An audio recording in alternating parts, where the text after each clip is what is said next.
And it's not a beautiful butterfly. What a random ass. So actually, no, that wasn't random. Dude, imagine, don't lie, guys. We all go to our local cocoon.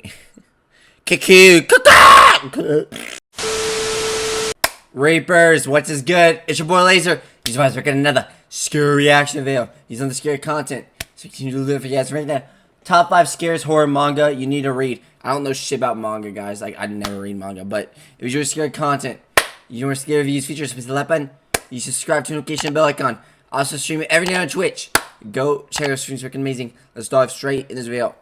This list of the freakiest images put to There we paper go. with a felt-tipped pen. Hello, horror heads, and welcome back to the Scariest channel on YouTube, Top 5 Scary Videos. I'm your horror host, 𝐂𝐚𝐳, and today we're counting down the top 5 scariest horror manga you need to read, part 2. Before we dive into the depths of hell, make sure to give this video a big thumbs up and subscribe for more Eastern eeriness. Perfect, let's get started. Kicking us off at number 5, Jinru Game. That's werewolf game for all you English speakers out there, me included. Sound familiar? Well, it probably should if you've ever been to summer camp, or played the browser-based game Town of Salem, or just... That's crazy. I've only been like one summer camp, and I was like fucking I was like 10 when it happened. It was like 2012. Crazy. That's like the only summer camp I've ever been. It was like one summer camp. It was like when I was like fucking 10. Crazy. Oh no, there was two. Well, no, it wasn't a summer camp. It was a field trip. Just been around long enough to play a few different games. Jinru Game hinges on a high-stakes game of werewolf or mafia if you're feeling particularly organized crimey. A bunch of high schoolers are kidnapped and brought to an undisclosed location. Panic-stricken, the rules of the game are explained to them. They do not have the right to refuse to play. They must make decisions at regular intervals, and these decisions have deadly consequences. There are 2 werewolves among the 9 players. I would say 10 players, but, well, if the villagers and their oracle are able to sniff out the werewolves, they win. But if the werewolves kill all the villagers, then they win. Democratically decided executions daily, monstrous murders nightly. Oh yeah, classic. Look at the neck, holy shit. What the fuck?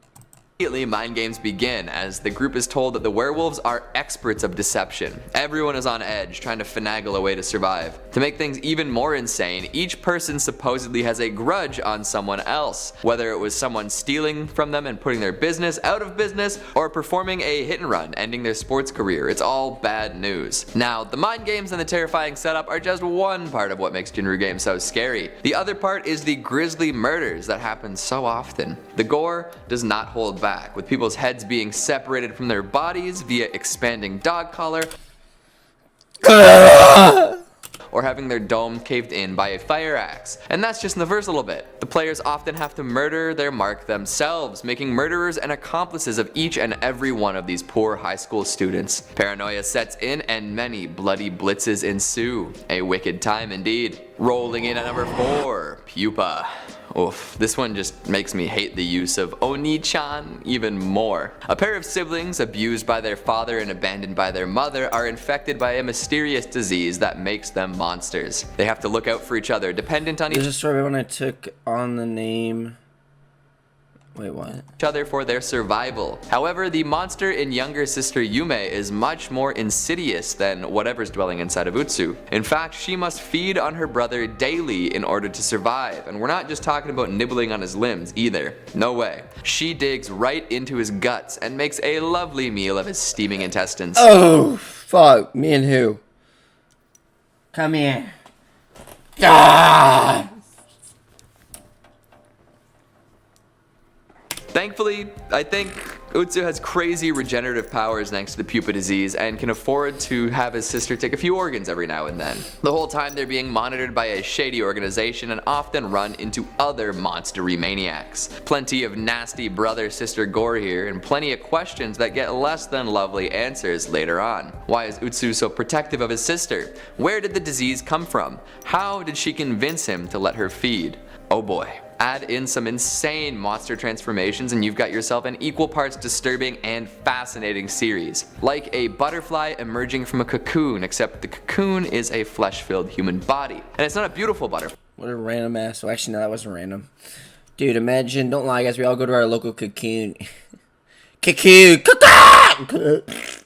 go to cocoon and we piss on it. That's normal, right? Fly. It's a gigantic, fleshy demon dog thing with horns and slimy wings. Imagine something 5 times bigger than you bursting forth from your flesh. Not fun. Plenty of questionable themes here too. Abuse, brother-sister desire, exploitation, genetic experiments, you name it. If any of this sounds like your kind of good time, check out Pupa. But don't say I didn't warn you though.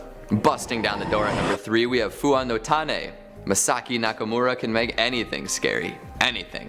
You'll see how in a second. Roughly translating to Seeds of Anxiety, this is a series of little one-off horror shorts that touch on all sorts of fears. And when I say short, I mean short. Like, some are only 2 pages long. That doesn't detract from the scare factor though, quite the opposite. In fact, a lot of them read kind of like those really short stories that leave you checking over your shoulder every once in a while. You know the ones. The last man on earth was sitting alone in his house. There was a knock at the door. Or, you hear your mom calling you into the kitchen. As you run down the stairs, you hear a voice from the closet saying, "Don't go down." Oh, damn it, I was gonna stop and say something random. There, I heard it too. Classic. Fuwa no Tane channels that into horror manga and it's awesome. Nakamura takes mundane things and turns them malicious in a heartbeat.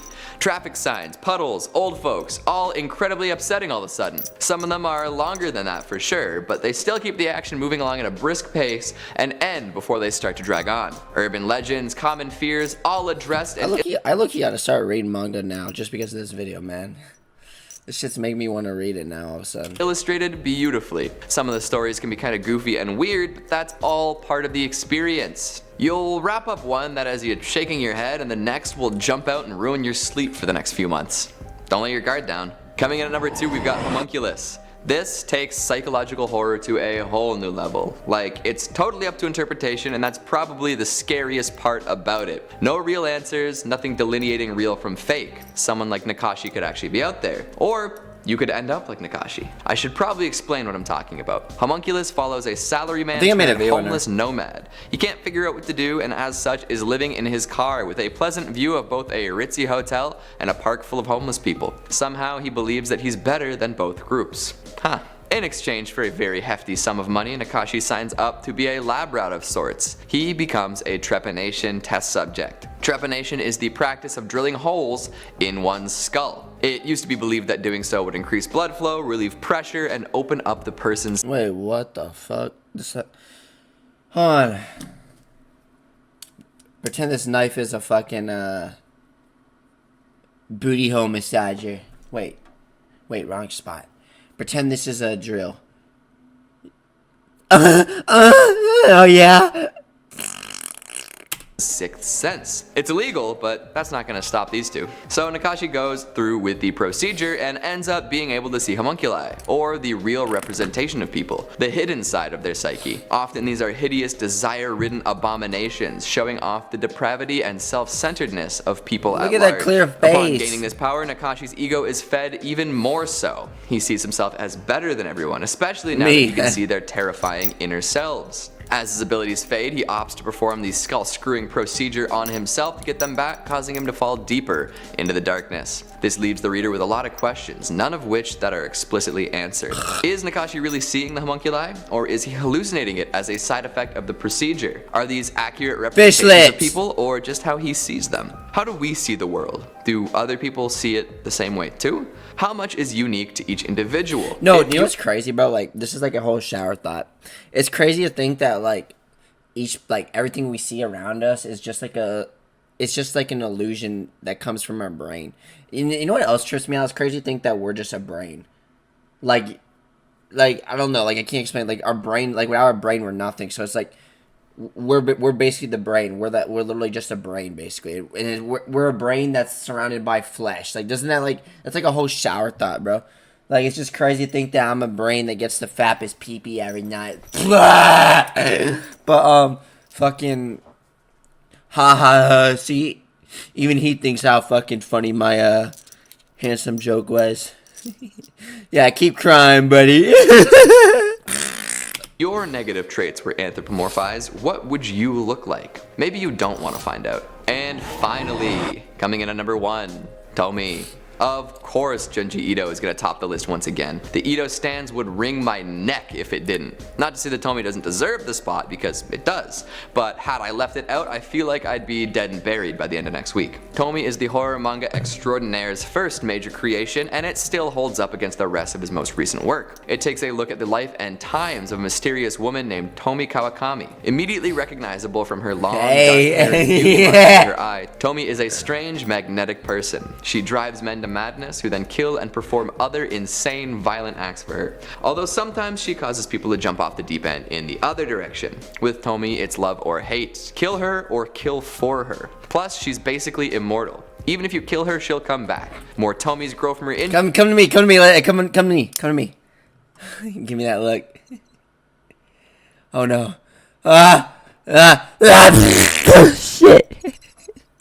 I just sneeze shit. Injuries. Pieces of her can take over other bodies, mutating them into Tomy clones. She also loves to munch on human flesh, given the opportunity. It's an episodic series showcasing her terrifying nature in so many different, disturbing ways. Body horror, psychological torture, fear of the unknown, Tomy does it all. Of course, people have also made a habit of projecting their insecurities and fears onto Tomy, which makes her a sympathetic character as well. I have to deal with that all the time. Sometimes. She does cause a lot of problems herself, but if she were just an embodiment of pure evil with no relatable qualities, it wouldn't be half as effective as it is. Keep it up, Ito. Damn, dude, that is a lot of horror manga. Damn, what do you think of the list? Any fantastic freaky weekly? Well, guys, this was the video. Hope you enjoyed it.